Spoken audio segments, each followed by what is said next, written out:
Tonight, Labor and Liberal Party transport battle intensifies as the election edged closer. Upper House candidate Heng explains his reason for joining politics. Hong Kong government received a record surplus of almost $65 billion. And 19 tourists are dead after the hot air balloon ride went horribly wrong in Egypt. This is the evening news with Ivan Leung and Danielle Staniskov. Good evening and thanks for joining us. Also tonight, WARL's sensational launch to kickstart our state's local rugby season. We begin tonight with the WA election coverage. On Tuesday, the Liberal Party stepped up to promise the Perth to Darwin highway construction. On the other hand, the Labor Party continued to defend the Metronet's airport rail plan, claiming Liberals' radio advertisement against Metronet isn't true. Senior journalist Ships Way has the details.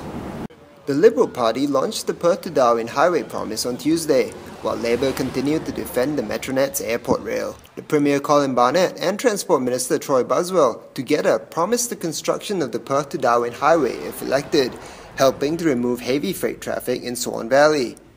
WAMN News understands the cost of construction will be approximately $800 million. What that will do will take heavy vehicles off the roads of the eastern suburbs, put them on the Tonkin Highway, and that will connect into the now Perth to Darwin Road. So this is one of those really big projects for the Perth metropolitan area. I think it's an excellent outcome for local residents in terms of separating heavy vehicles from local traffic. At the same time, the Liberal Party has again attacked Labor's Metronet airport rail plan by launching a radio advertisement stating that Labor's airport rail stations will be too far from the terminal. But the opposition leader Mark McGowan continued to defend the airport rail in press conference. He accused the Liberal Party of lying and demanded Mr Barnett withdraw the alleged misleading radio advertisement. Well, the Liberal Party is misleading with their advertising. They're saying things that aren't true. Our rail line will go straight into the new integrated domestic and international terminal. The Liberal Party should stop their ads. Ships Way, WAMN News. The Greens Party has announced their ambition to make the streetlights in WA's southwest more environmentally friendly. During a news interview, WA's North Metro contender Cameron Powsey told WAMN News that the plan will bring down greenhouse gas emissions. Inefficient light bulbs being used for streetlights. So the Greens became aware of this problem. We decided that we want to put it forward as an election initiative that the state government fund the quick transition away from these inefficient light globes to the much more efficient options that are also available, existing technology. It's understood that the plan could cost approximately $40 million. Continuing the state election coverage, while most West Australians are trying to figure out whether it's better to vote for Labor or Liberal, less attention was given to other smaller political parties or independent candidates. Tonight on the evening news, I've interviewed Northern Metro Upper House candidate Heng from the Family First Party. Heng, welcome to evening news. Thank you for having me. You run a successful distilled water business and have a lovely family. What makes you want to become a politician? Well, it's because I have been running a business and I find that there's a lot of difficulties for small business. So I want to be a voice of the small business. It's obvious to all that you are a successful businessman, but do you believe you have what it takes to become a good politician? Yes, I believe I could because if you talk about strategies and policies and so on, I think the party has got the policies laid out, and we believe that we have a good value system which will make a good and strong Australia. But there are a lot of choices in the election. You've got Labor Party, you've got the Liberal Party, you've got some independent candidates, and you've got the Australian Christians Party. So my question is, why should West Australians vote for you and Family First? We are a minor party. We might not be as established and as well set up as Liberals or Labours who have been running this country for many years. But we believe that we have the right team to be in government. And we have one senator before, Steve Fielding. We still have two members in the upper house in South Australia, and they are doing well in South Australia. And you've been campaigning for some time now. Perhaps one of the most interesting things is that your election jingle by your friend. I mean, did that video give you more than what you expected? Definitely. When we sat down as a team and were trying to strategize. We came up with the idea. We thought, just an ordinary YouTube video. We didn't know that it actually got carried internationally, and it got picked up by 6PR, 92.9, Channel 10, ABC Insiders. It was overwhelming and took us by surprise. Harry Han, thanks for your time. Well, most welcome. A 16-year-old boy has been charged with 8 counts of stealing and 10 counts of criminal damage after a number of vehicles were vandalised in Mt Lawley this February. It's alleged that the boy has smashed windows and stolen some property inside some vehicles around Thelmere Road near Mercy Hospital on the weekend between the 16th and 17th of February. He faced court on Wednesday. Former Network 10 News presenter Craig Smart has been snapped up by Murdoch University's journalism school as a part-time tutor. During a short video interview this Thursday, Mr. Smart told WAMN News that he's looking forward to teaching journalism students. I used to be a high school teacher, so I'm going into university teaching, which is a little bit different in that I think perhaps the students are a bit more motivated to be there, but it's been great.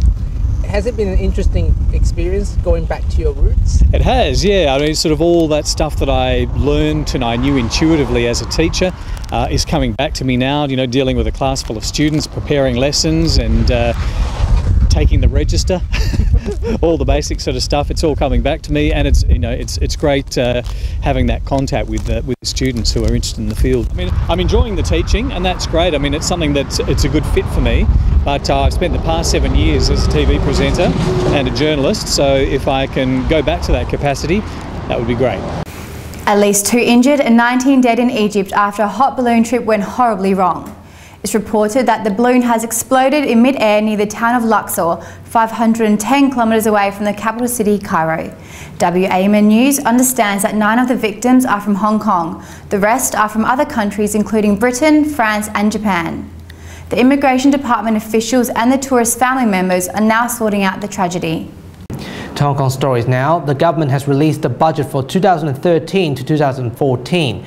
It's reported that the government have a record 64.9 billion Hong Kong dollars worth of surplus, despite a speculation of a deficit of 3.4 billion Hong Kong dollars.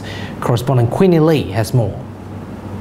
Finance Secretary John Tsang has made the speech about the budget 2013 to 14 in the Legislative Council on Wednesday.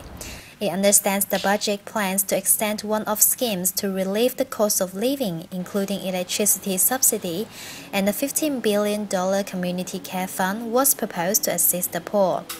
The secretary later attended a joint television panel responding questions from journalists regarding the plan.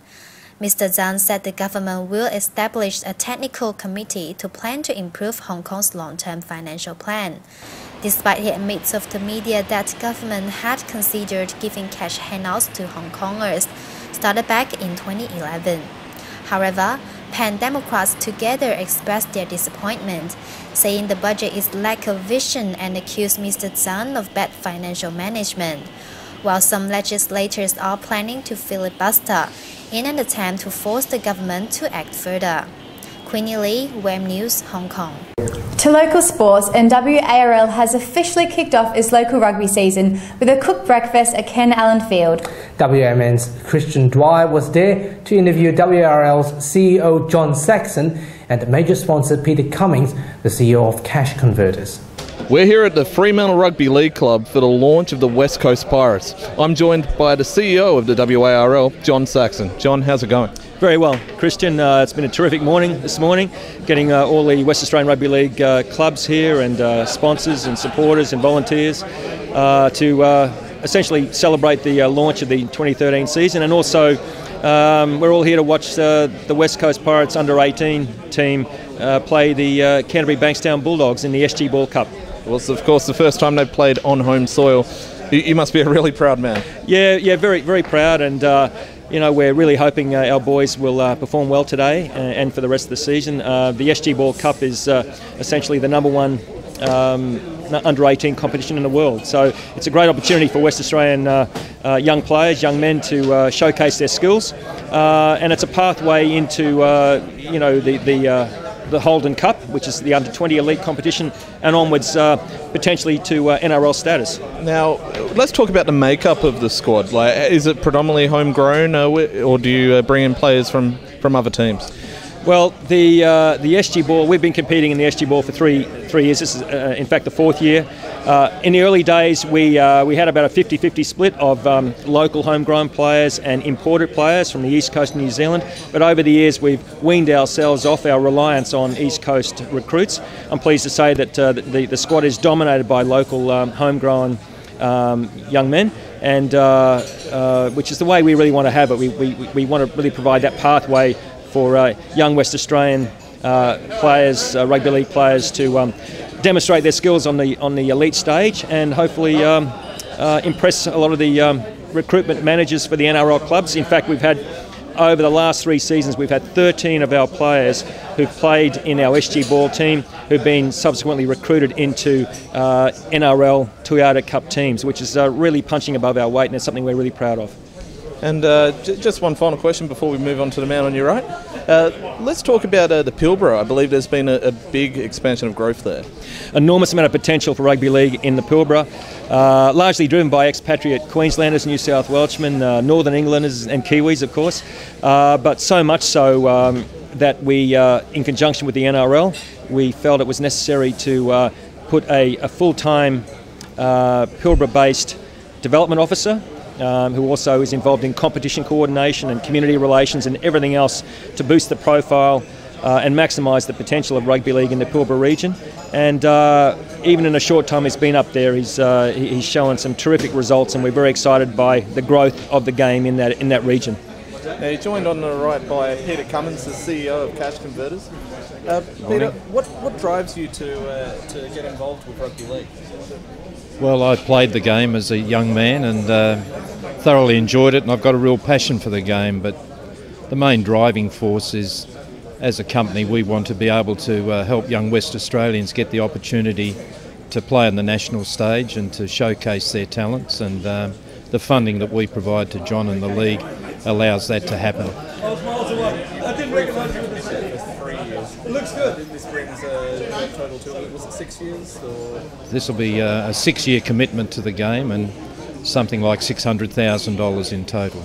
So over that time, what would you say would be your highlight that you can point to and say, hey, we helped make that happen? Just being here today and watch these boys play is the highlight for me.